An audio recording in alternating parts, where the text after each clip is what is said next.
Good evening, everybody. Thank you for braving this wild weather that we have the night before the big flood, they say. So thank you again. My name is Jim Cook. I'm the Executive Director of the Western National Parks Association, and we're really pleased to be here tonight and host this wonderful lecture and this lecture series. So tonight is the second such lecture in our brand new series, the Emil Haury Lecture Series. I would like to tell you a little bit more about our organization, but before I do that, I'd just like to get a sense of how many of you came to last week's lecture. I see a lot of familiar faces. Thank you very much. And how many have ever heard of our organization, Western National Parks Association? Well, a lot of you. Thank you so much. So for those who have never heard of us, this little video I'm about to show you will tell you just a little bit more about us. And for those of you who were here last week, it's not the same video. And as the video described, we help the public understand those wonderful resources that exist in our national parks. Arguably, the national park system really contain the best of our natural heritage, the most important of our cultural and historic heritage as well. So our relationship with Dr. Haury goes very deep, actually. Dr. Haury was a founding board member of our organization in 1938. We also have enjoyed his role as a steward of our organization in overseeing many of our book publications and other publications that you might get in a national park. We also have an award called the Emil Haury Award that we honor people who have shown leadership in research in our national parks. And as we discussed last week, for those of you that were here, the relationship extended with his son, Loren Haury, being on our board for many, many years. So again, we're really honored to be here tonight. I want to thank very briefly our co-sponsors of these events, the Arizona State Museum. Thank you very much. Patrick Lyons for your support. Also, thank you to the School of Anthropology. And it is my pleasure now to introduce the Associate Professor and Director of the School of Anthropology, Diane Austin. Thank you, Diane. Thank you very much. Well, it is my tremendous pleasure to have the opportunity to introduce our speaker tonight. And our speaker is Dr. Barbara Mills, and it is very fitting that Dr. Mills is giving the second lecture in this series. She has made significant contributions to the National Park Service, the Southwestern Archaeology and Historical Preservation, the Arizona State Museum, and the University of Arizona School of Anthropology. She first came to the Southwest in 1976 as a student at the Arizona Archaeological Field School at Grasshopper. In fact, Dr. Haury's last PhD student there, Patty Crown, was a teaching assistant at the field school when Dr. Mills was a student there. Now, fortunately for us, once she completed her Bachelor of Arts in Anthropology at the University of Pennsylvania, Dr. Mills stayed in this region. She began her career working as a research archaeologist in the Zuni Archaeology Program for the Pueblo of Zuni. She then earned her MA and PhD from the University of New Mexico in anthropology archaeology. While a student there, she worked as a ceramic analyst and archaeological technician for the National Park Service, first at Chaco and then at Bandelier National Monument. Now, after 2 years as an assistant professor at Northern Arizona University, Dr. Mills joined the faculty of the University of Arizona in 1996. In addition to being a professor in anthropology, she is a professor in the American Indian Studies program and a curator of archaeology for the Arizona State Museum. She has served in many capacities, including as the director of the Arizona Archaeological Field School, which she first attended in 1976, and as a director of graduate studies. She is my most immediate predecessor as the director of the School of Anthropology. In fact, she took on the role of head of anthropology of the Department of Anthropology in 2007, the first woman to serve in that capacity. And working with heads and directors of the Bureau of Applied Research in Anthropology, or BARA, of the Arizona State Museum, and the Department of Classics, she spearheaded the effort to bring together the faculty and programs with common interests in anthropology on the University of Arizona campus. Under her leadership, the School of Anthropology was created in 2009, and she became its first director. Now the photo behind me shows Dr. Mills in 2003, leading a field trip of the Arizona Archaeological Field School at Pinedale. Dr. Mills Field School continued the long tradition of U of A archaeological field schools started by Emil Howry. On this particular field trip, Dr. Mills took the students to sites in the Forestdale Valley on the Fort Apache Indian Reservation that Dr. Howry had excavated in the 1930s. Shown here, Dr. Mills is explaining the importance of Howry's work at one of the deep pit houses at the Bear Ruin. In the following years, she built on Howry's early work in the Forestdale Valley by collaborating with the White Mountain Apache tribe to conduct archaeological surveys and restoration of looted sites in the valley. Now, Dr. Mills has numerous research interests, including archaeologies of inequality, migration, identity, and religion, and social network analysis in archaeology. Tonight, she will focus her talk on two of these, migration and social networking. As we will learn tonight, using 21st century techniques, Dr. Mills is extending the trajectory of Dr. Howry's research on migration. Dr. Mills.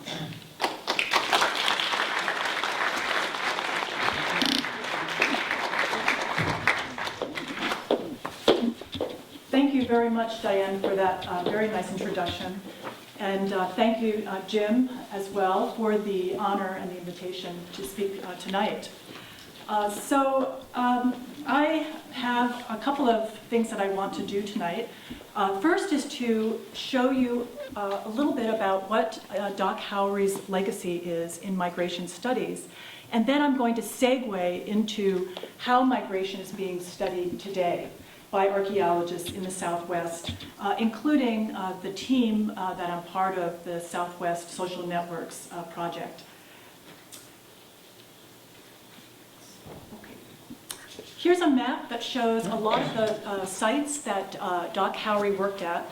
Most of these are probably familiar to you, especially if you were here last week for Ray Thompson's talk, in which he spoke about the history of Doc Howry's work and really spoke about Howry as a human being. Some of the reminiscences were really quite moving. It's really hard to follow Ray Thompson in a lecture series because he's such a great speaker. It's also hard to follow Ted Danson, professional actor.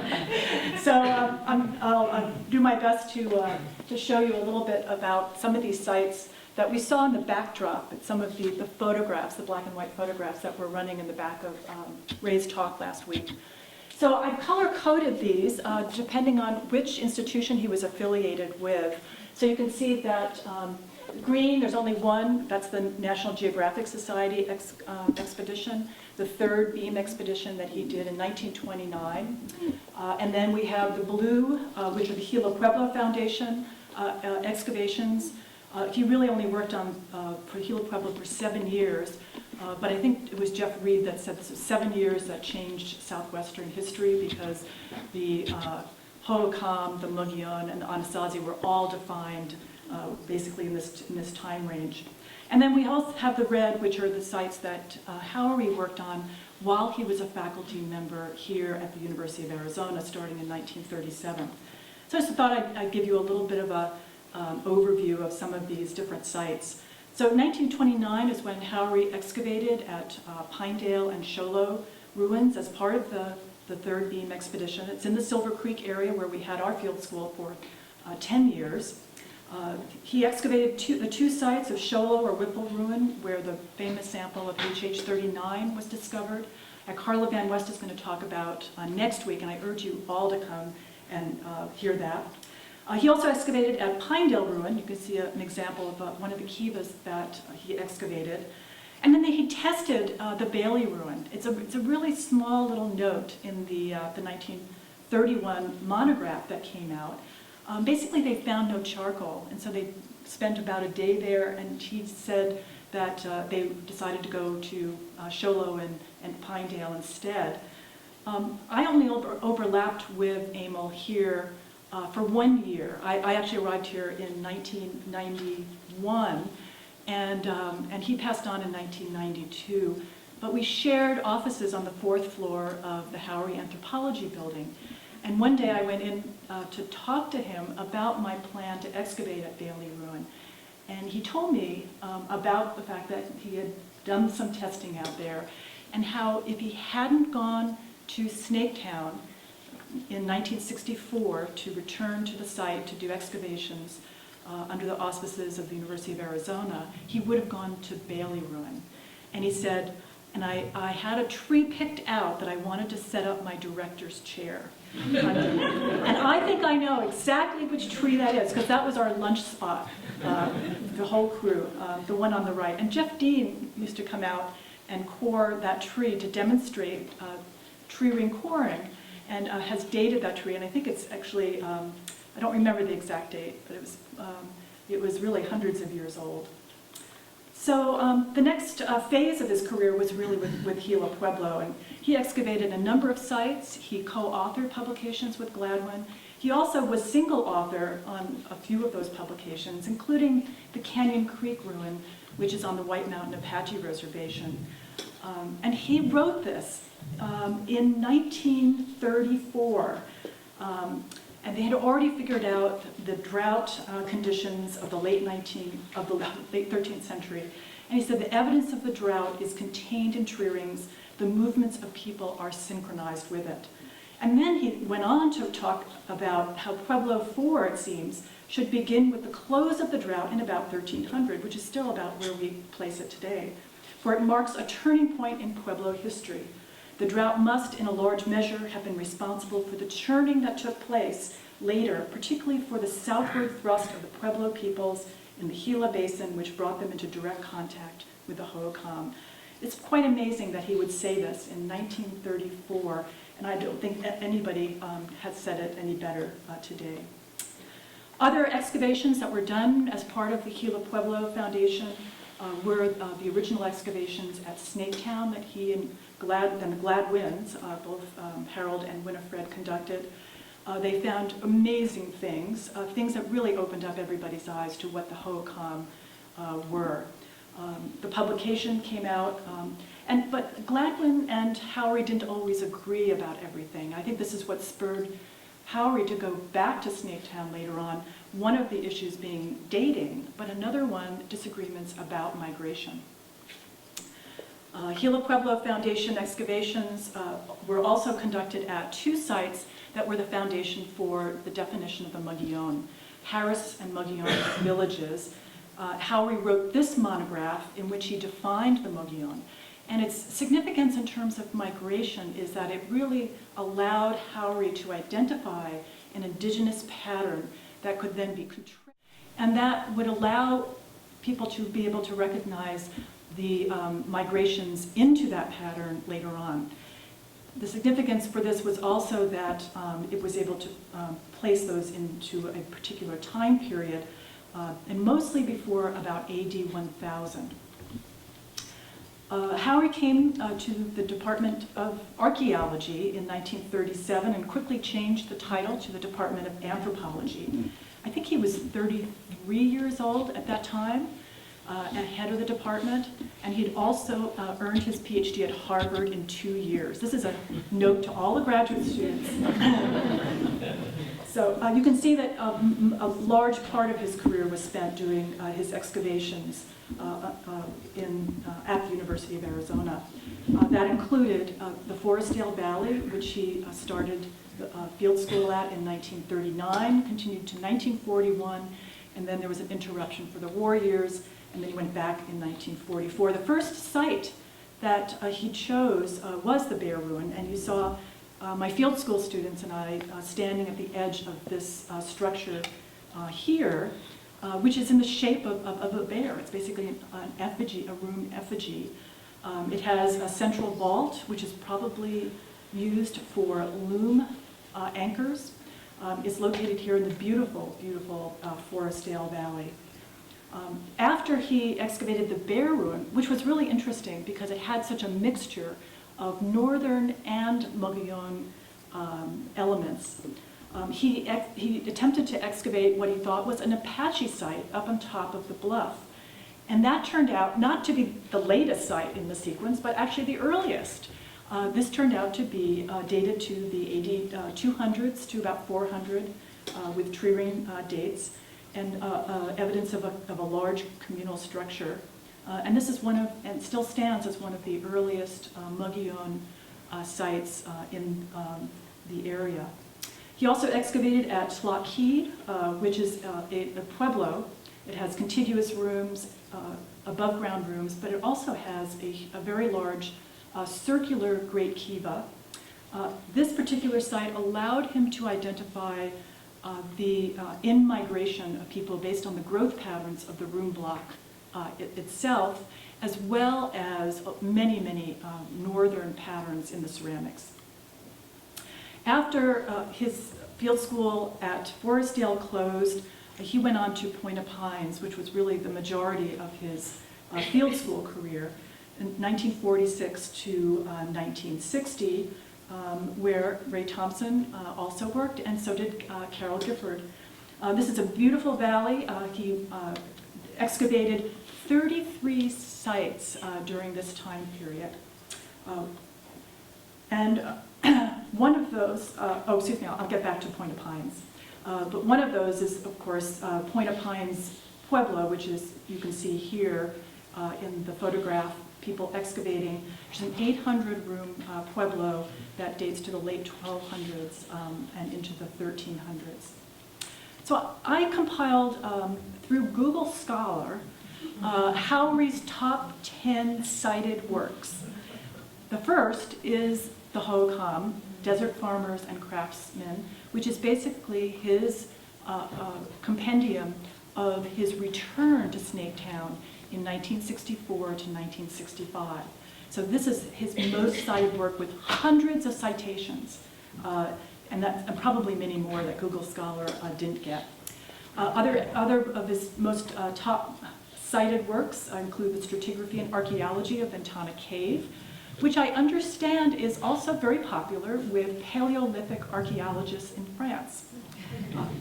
It's a very deeply stratified site out on the Tohono O'odham Nation.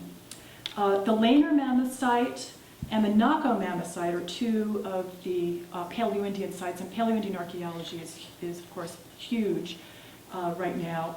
And these two are spearheaded much of the work on Clovis in southeastern Arizona. His dissertation was published, and that's the fourth cited, most highly cited work. And then the Mogollon culture of southwest New Mexico. But what I'd like to focus on for the rest of the talk is really the influence of this publication, number 7, Evidence at Point of Pines for a Prehistoric Migration. It's a chapter in a volume edited by Dr. Raymond Thompson, and it's 6 pages long. How many of us will have dozens of citations to a book chapter that is 6 pages long? So I'd like to paraphrase something that I think Jeff Reed said about the 7 years that changed Southwestern prehistory, and say that this is the 6 pages that changed Southwestern archaeological investigations into migration. Okay. So that's what I'm going to focus on now. This is the book, a little bit closer, and the title. Okay, so Point of Pines was where Howry created this model of migration. And at the site, what he noticed was that there were rooms that contrasted with each other in terms of the kinds of materials that they contained. Burned rooms like this one on the right, and that's Carol excavating, contained very different kinds of assemblages than did other rooms. And this is Rex Gerald. And I don't know how many of you know one of our affiliated faculty. Well, I was going to say Netzine Steckless is Rex's daughter, who teaches here at the University of Arizona in biological anthropology and primatology.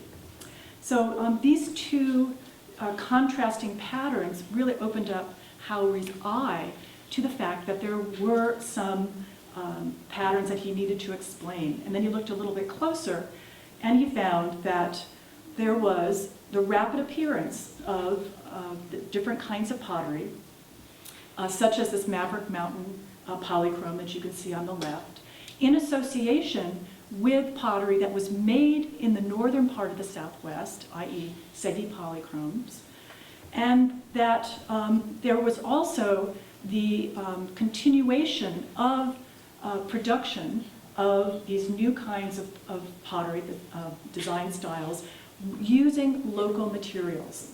So the migrants preserved many of their original practices while at the same time taking on some of their hosts. So there are basically two parts of this model: the rapid appearance of a cultural continuum of traits that was non-local, and then the preservation of many of the migrants' original practices while at the same time taking on some of their hosts. He also pointed out that the inference for migration would be much stronger if you could identify that these were sequential in time and could identify a location of origin for the traits that were intrusive to the site. So this is the basic model. He elaborated on that in his 6 pages, and he talked about all these different lines of evidence.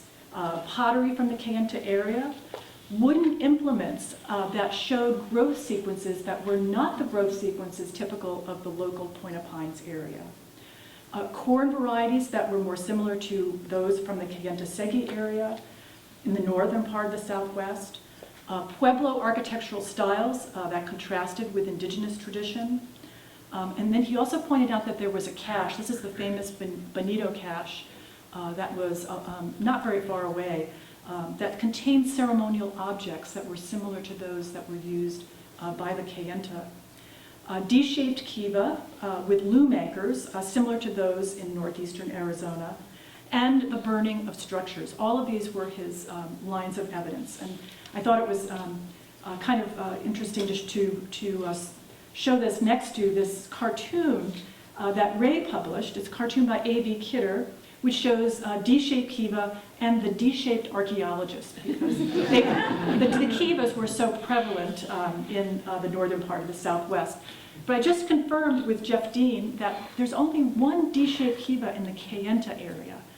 They're prevalent in the Hopi area, but not in the Kayenta area. So when we talk about the migrations from northeastern Arizona, we have to be careful that we've expanded, I think, beyond the Kayenta. Okay, so this was Howery's conclusion and the figure that he published in his 6-page model. And you can read this for yourself.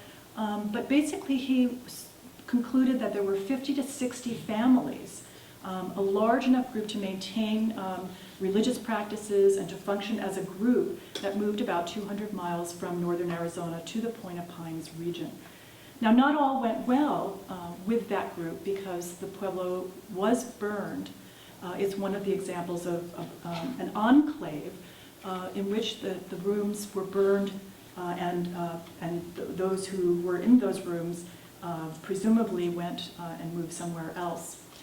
We don't really know all of those details, but it basically laid the groundwork for what a site unit intrusion would look like in the Southwest. This is where they would have come from, the Kayenta area. You can see examples of the architecture, of the canyons, and especially the pottery on the bottom, Segi orangeware and Tusayan whiteware. The Kayenta were remarkably skilled potters. Probably the women were the potters. Men were probably weaving. But the women in particular were highly skilled, and I think that that skill allowed them to adjust to areas that they moved to where the resources were not as good as some of the resources that were up in the Kayenta area. The clays, some of the other raw materials, the paints, the pigments, were in much better quality up in the northern part of the Southwest than the southern Southwest. And I think that this is something that allowed the migrant potters to be able to adjust. And adjust they did. You can see here some examples of the pottery and how disparate they are spatially, but how similar they look in terms of many of their design characteristics. Keat seal polychrome, polychrome is an intermediate type that occurs in the Silver Creek area primarily, and that is also evidence of some of the northern potters. And then Maverick Mountain polychrome, which is made on local materials. It has a brown paste rather than the orange paste found in the northern Southwest. So these are really, really different materials, very different locations of manufacture, yet they share so much in terms of design layout and design content and many of the iconography that's presented on them. This is a perforated plate. Patrick Lyons and I share this as one of our favorite artifacts in the Southwest. I'm not sure if you can see it very well in this photograph, but there are holes that are pierced around the edge of the plate. These two are Kayenta manufactured items that were made throughout areas of the Southwest as potters moved from the northern areas to the south. In fact, Howery noticed this in 1931 in his report on the Third Beam Expedition. He illustrated two plates, one of which has a double row of perforations on it. It's a little bit smaller than the other one. They come in different sizes. And then he wrote that similar objects had been recovered from Marsh Pass and in the old Hopi ruins. He also noted this in his dissertation, which was published on the excavations at Los Muertos, noting that they were probably of northern origin. After Howery, there was another archaeologist that was able to demonstrate very conclusively that there was an enclave of northern Pueblo people living in the southern Southwest, and that was Charles de Peso, who was one of Howery's two first PhD students here at the University of Arizona. After he completed his dissertation, he was hired by the Amarant Foundation, and he conducted excavations at the Reeve Ruin, and they also conducted excavations at the Davis site, both in the San Pedro Valley. Here you can see the Reeve Ruin is located on the edge of this mesa spur. Here's a reconstruction. It had a wall that basically kept intruders from coming in. It was built on the edge of the mesa. But it's a pueblo. It's basically a pueblo construction. De Peso published his report in 1958. Here's an example of the room block that he illustrated in his report. And here's a square kiva, not a D-shaped kiva, but a square kiva with a bench. But also, like the D-shaped kivas that we see in the northern Southwest and in Point of Pines, with loom anchors. So this was probably where men conducted weaving, and probably continuation of some of the expert and skilled weaving that they were doing in the northern Southwest. The Davis Ranch kiva is shown down here. This one was excavated by Rex Gerald. He wrote a dissertation on it out of the University of Chicago, but very, very few people have read it, and many fewer have cited it. And even the Reeve Ruin does not get very many citations. So these sites have been largely are buried in the literature. And Patrick Lyons and Jeff Clark at Archaeology Southwest are currently writing up the Davis Ranch ruin materials from a lot of the notes that are at the Amarant and reanalyzing the artifacts. And we're looking forward to his report. I think that part of the reason that the Reeve Ruin, Davis Ranch, and the Point of Pines were recognized so early was because they were so far from the homeland, and the social scale of the migrating group was much larger than people anticipated. So up here we have the Kayenta, or maybe we should just say ancestral Pueblo migration to Point Pines and the San Pedro Valley in the late 13th century. Sort of sticks out like a sore thumb because of the great distance and the social scale of migration. What archaeologists really didn't have at that time were these other places on this grid where the social scale was much smaller or the distance from the homeland was much shorter. And that's really where we were in the late 1950s and early 1960s. And there was also a problem in that it was difficult for archaeologists to tell three different processes from each other. Migration, which would cause things to be similar in the archaeological records of two different areas. Emulation, where people are copying or an idea is diffusing from one area to another. And exchange, where people are actually moving the pots from one area to another. So, and this slide is really to it's sort of to test you.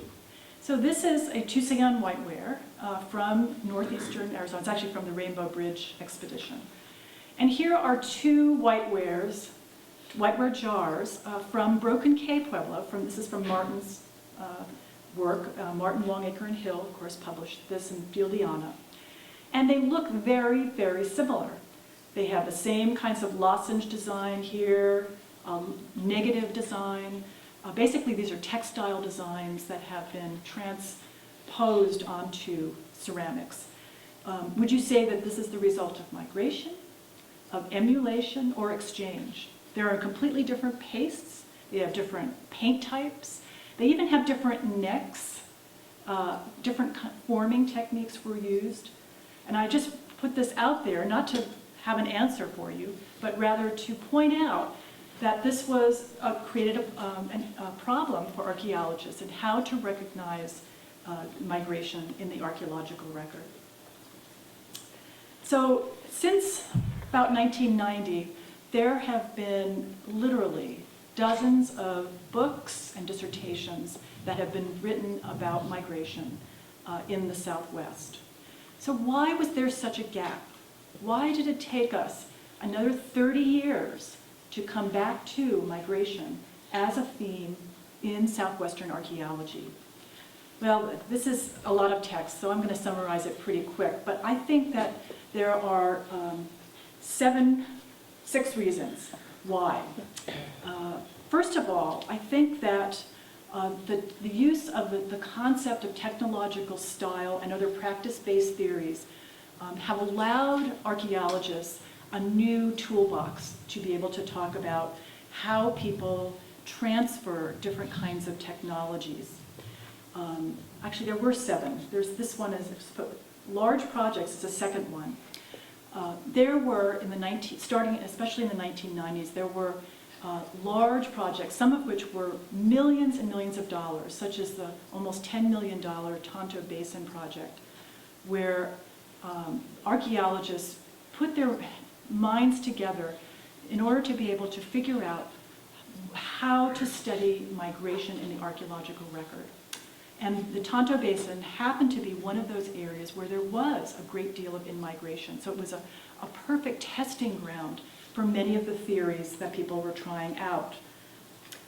There were new analytical methods came about, including mineralogical and chemical compositional analyses of ceramics and isotopic analyses of many other materials. And I think many of these were tested out at Grasshopper Pueblo, including Daniela Triadon's dissertation on White Mountain redware, Nieves Zedeño's on the whiteware ceramics from Chotastas, and Joe Ezzo's on the isotopic analyses of teeth to determine where people were born before they moved to Grasshopper.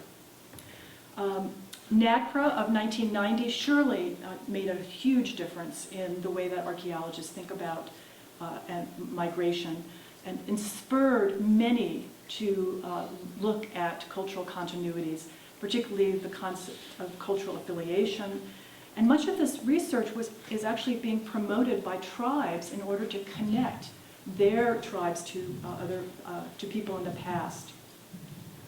Archaeologists have come up with critiques of terms like abandonment and collapse, and realize that what we're really talking about when we talk about abandonment is migration.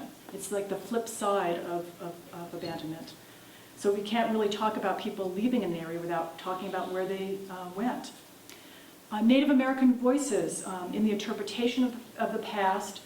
Tessie Naranjo has this wonderful quote in the 1995 journal article that Indigenous people in the Southwest, for Indigenous people in the Southwest, migration was a way of life. And so we should be able to find it in the archaeological record. And finally, I think something that's happened in the last decade has been the collaboration amongst many archaeologists to compile data sets that are much bigger than anybody ever envisioned in the past, and that allow us to be able to look at migration with lots of different and new technologies. One of those databases was compiled by Patrick Lyons and Alexander Lindsay, and it's a database of perforated plates, where they occur all around the Southwest. And they compiled this isopleph map, a density map, showing that they occur up in the Kayenta area, or the northeastern Arizona, and then we see a high concentration in the southern Southwest. It turns out that these are temporally sequent. They're earlier in the Kayenta area and later in this area of the South, which allows us to make the inference that they were made by people who moved. And we can make that inference because the perforated plates are made with local materials in the areas that they're found in. So people brought the idea of how the South, they're not the result of exchange of those items being all made in the Kayenta area and then traded to the South. We have these at Bailey Ruin here. Some are perforated and some are unperforated. The $64,000 question always comes up. So I'll anticipate it now. Why did they perforate their plates? There are a lot of different theories. The major function of these does seem to be as a turning plate for ceramic manufacture. One of the Pinedale plates had clay adhering to it still. I think Howry concluded that they were used for ceramic manufacture. But he didn't know what the perforations were for and thought that they might just be solely decorative. I had a volunteer at one of my excavations who was a potter, and she suggested that the designs of the pots for this time period are so intricate.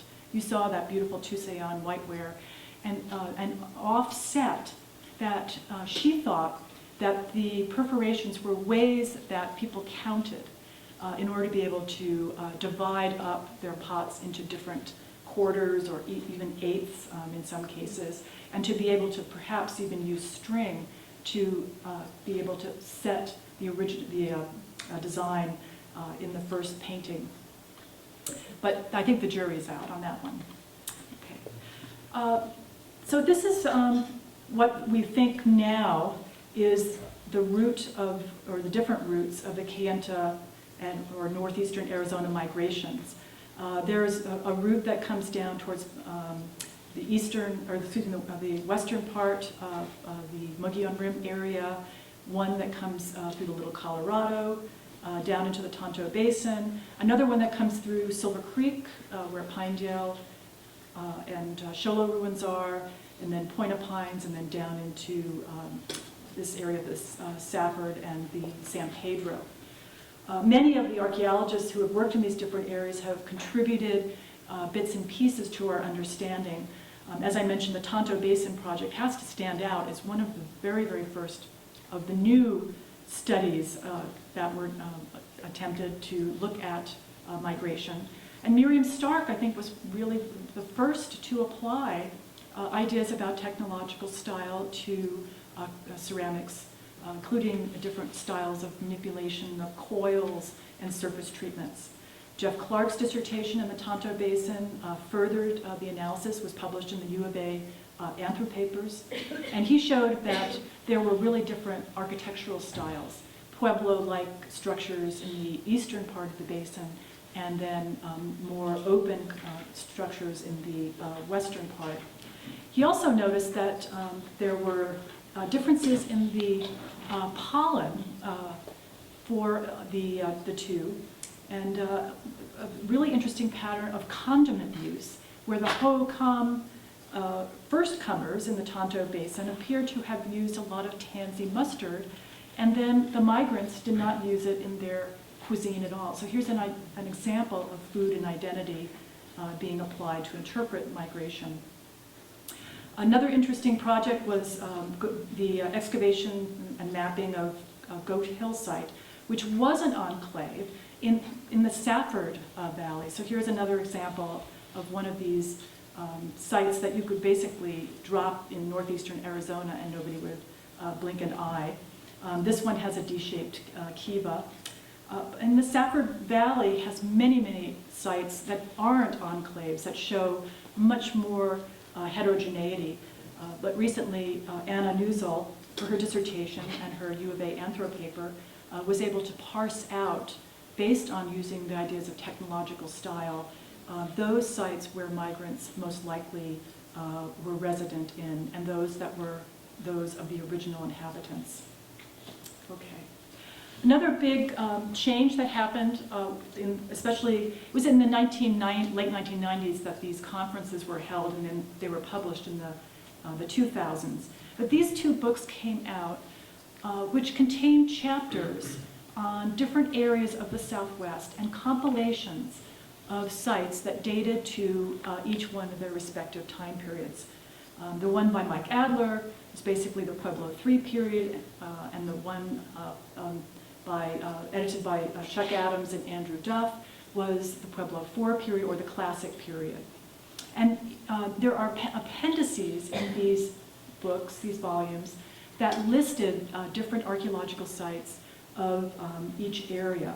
And this led to the creation of the Coalescent Communities Database, which was done by Brett Hill and others at Archaeology Southwest. And what they did is they created a database of all sites in the Southwest of 12 rooms or more, or greater than 12 rooms, put it into a geospatially referenced database, they used GIS, and then they divided the occupations, the numbers of rooms, up into 50-year intervals, which allowed them to create density plots of the occupation of the Southwest from 1200 to 1500. So each one of these is a 50-year period.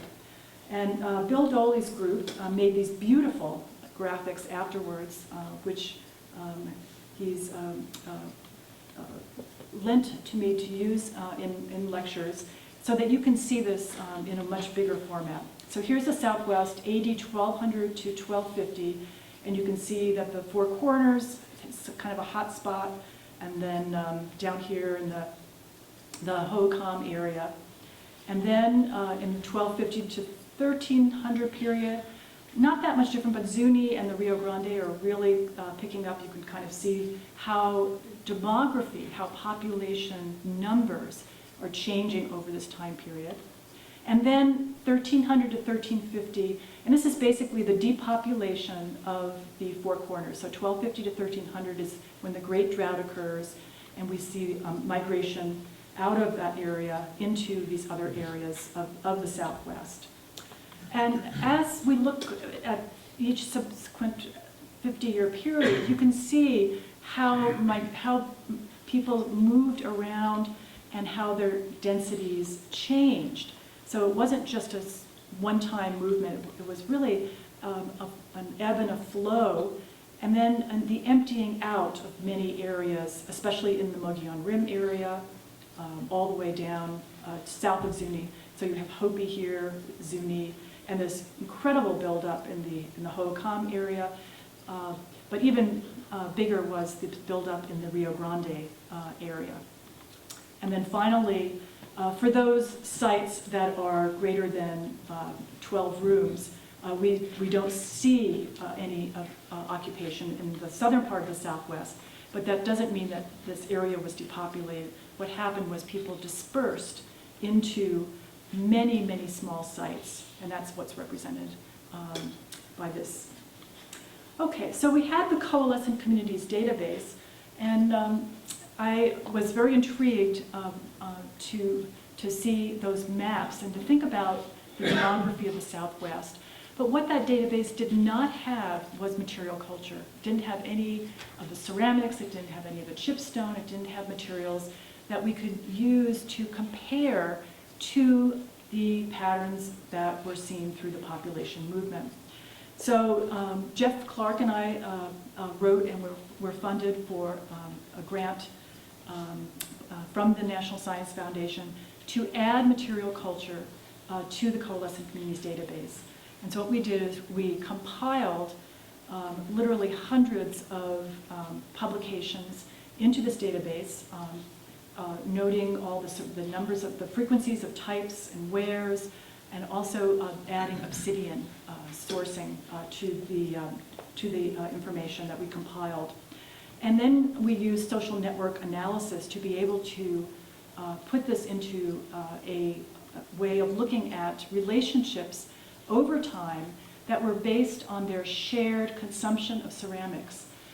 Not in terms of the exchange of the ceramics, because we didn't have compositional data for all of these, but basically by comparing the frequencies of different ceramic wares to each other.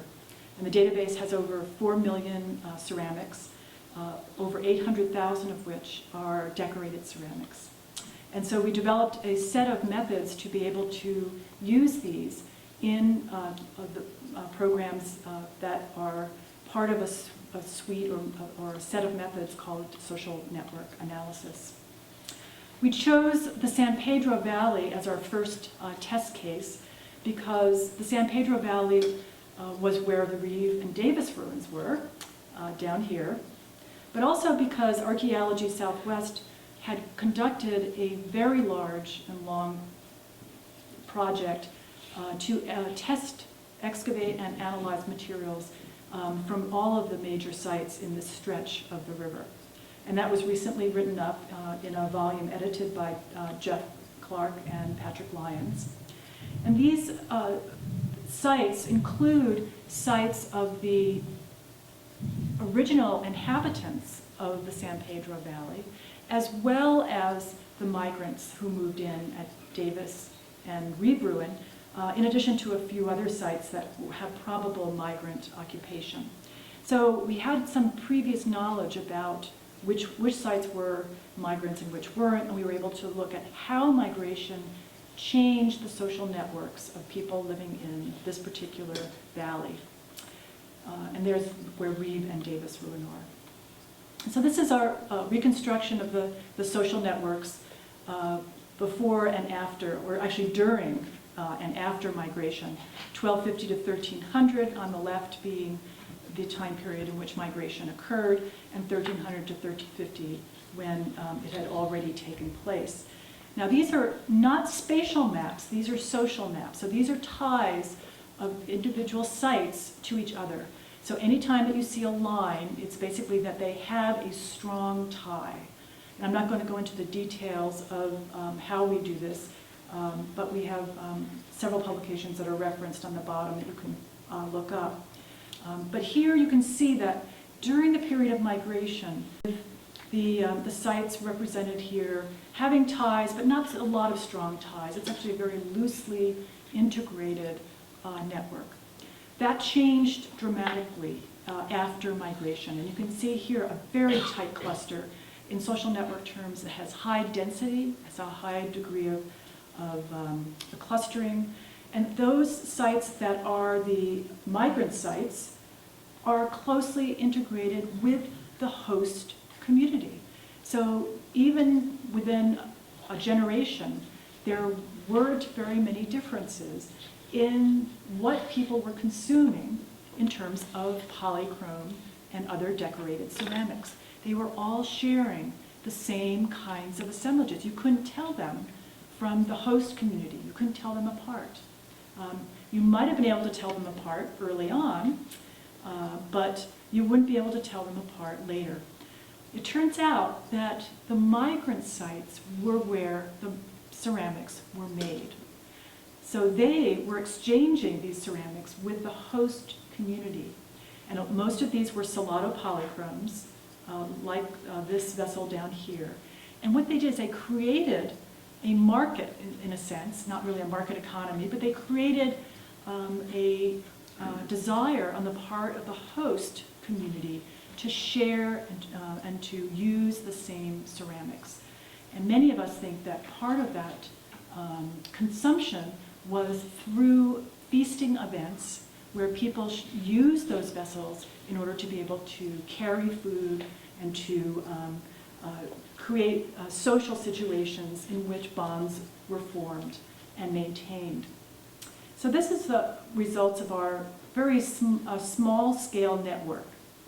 So let's look at how this plays out in a very large scale for a great portion of the Southwest. Now this is our project area, all of these areas that are color-coded here. The cool colors are the colors from the northern drainages, and then we get into the hot colors in the southern drainages. And these are the social maps. These are not spatial maps, although you'll see some, generally, some cooler colors on the top and the red colors in the bottom. Look at 1250 to 1300 and this very, very large network. This is composed of Zuni, Silver Creek, and many of these sites in here. The Kayenta area and Flagstaff are off to one side. Chusca and the Chaco area is almost disconnected from the rest of the northern sites. And then we have all of these sites in the south which are largely disconnected from each other. Okay? Here's that San Pedro network that we were looking at before. Little kite-like drawing, right? Because they're not highly cohesive. They're not socially integrated at this time period. And then look at the 1300 to 1350 period, and what you see is basically an explosion of what happened in the northern area as people have moved from the Four Corners area into areas such as the southern Southwest, and the commensurate buildup in the southern part of the Southwest. And then we see many disconnected components in this time period as people were kind of refiguring out their social relations with each other, and as it turned out, making and consuming very different kinds of pottery from each other. But what happens in the southern Southwest in the subsequent periods is that people became more and more like each other in their consumption of ceramics. So all of this is based on ceramics, but they're using and breaking ceramics in very, very similar ways to each other in the southern valleys. And this pattern is driven almost exclusively by Salado polychromes. So this one ware that the migrants were making initially it is creating this very, very large network in the southern part of the Southwest. Okay. So let's look at this a little bit differently. This is the same data, but displayed on a map of the project area. So this is the Four Corners area up here, and then we have, here's the state line right here. The white or brightest lines are connections that are short distance, and the longest distance ties are those that are shown in the darkest blue.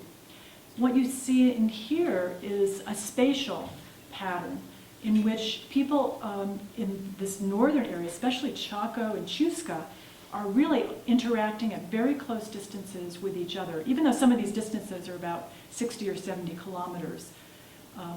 And here you also see Zuni, the Zuni folks have a high degree of local interaction. And then you see these long distance ties that are relationships of people in Zuni and Silver Creek, for example, with areas in the Tonto Basin and the Verde. And that's the picture for the 1200 to 1250.